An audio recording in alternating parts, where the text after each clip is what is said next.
This is our second video in this series on inverse trig functions. This one's going to go a little bit faster because I won't have to explain nearly as much as I did in the first one since you already understand inverse functions. Okay, so we want to understand and use the inverse cosine function. And again, we have the same problem with the inverse cosine function as we did with the sine in that it's not a one-to-one function. You can see that it fails the horizontal line test over and over again. So again, we must restrict the domain for inverse cosine so that we have a one-to-one function. So if I start with my window here, you can see that the function is not one-to-one, but as I continue to slide to the right, I have a one-to-one section, no longer one-to-one, a one-to-one section, no longer one-to-one, and I can continue this, and we're going to stop right here at a restriction from 0 to pi. So we will restrict the domain for y equals sine of x to 0 to pi. So our restricted domain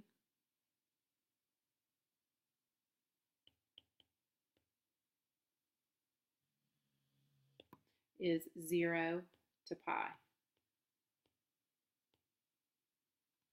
And you can see that we have still a range of -1 to 1. So when y equals cosine of x, our restricted domain is 0 to pi, and our range is -1 to 1. But when we switch to the inverse function, remember our domain and range swap places. So with our inverse function, this becomes the range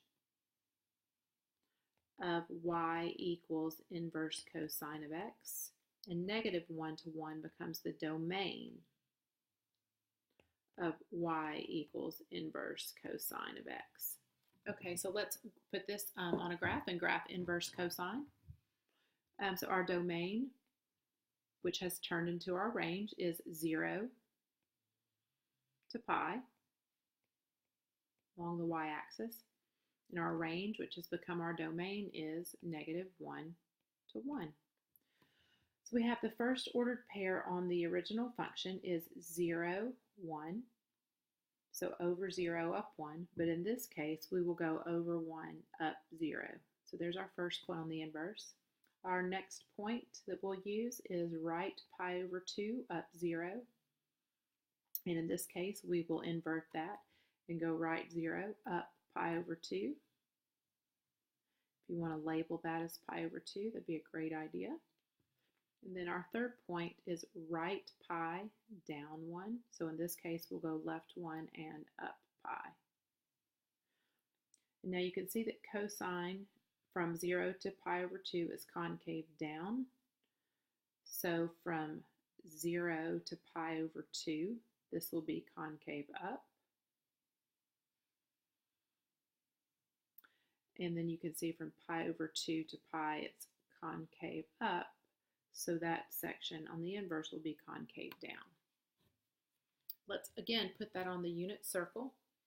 So 0 to pi. And you can see that we're just now dealing with quadrant 1 and quadrant 2 when we deal with inverse cosine. So I'll go ahead and just remind you pi over 6, pi over 4, pi over 3, pi over 2, 2 pi over 3, 3 pi over 4, and 5 pi over 6. And I'll do the ordered pairs just for quadrant 1.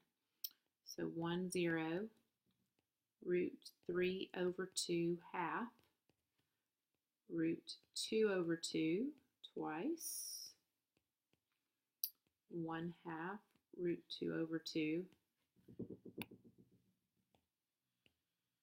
and then on the y-axis is 0, 1, and at pi is -1, 0. So with inverse cosine, we are dealing with angles between 0 and pi, and so we're only looking in quadrants 1 and 2.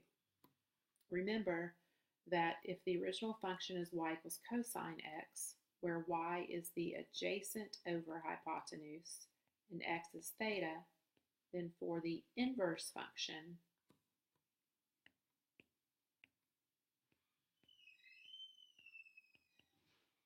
y is now our theta equals inverse cosine of adjacent divided by hypotenuse. So remember, we're going to be given the function value and have to solve for the corresponding angle. Let's look at the first three examples together. So when inverse cosine of 1/2, or when cosine equals 1/2, what's the value of theta? So we go over to our unit circle, we look between 0 and pi, and we see that that corresponding value is pi over 3. For our second example, we're looking for theta. For arc cosine of 1, where does that equal theta? So we'll go to our unit circle and again look between 0 and pi, and at 0 radians, cosine equals 1. The third example, we'll find where cosine is -1, and I see that that's at pi. So I'd like you to pause the screencast and try the next three examples on your own. All right, so the inverse cosine of -1/2 is 2 pi over 3.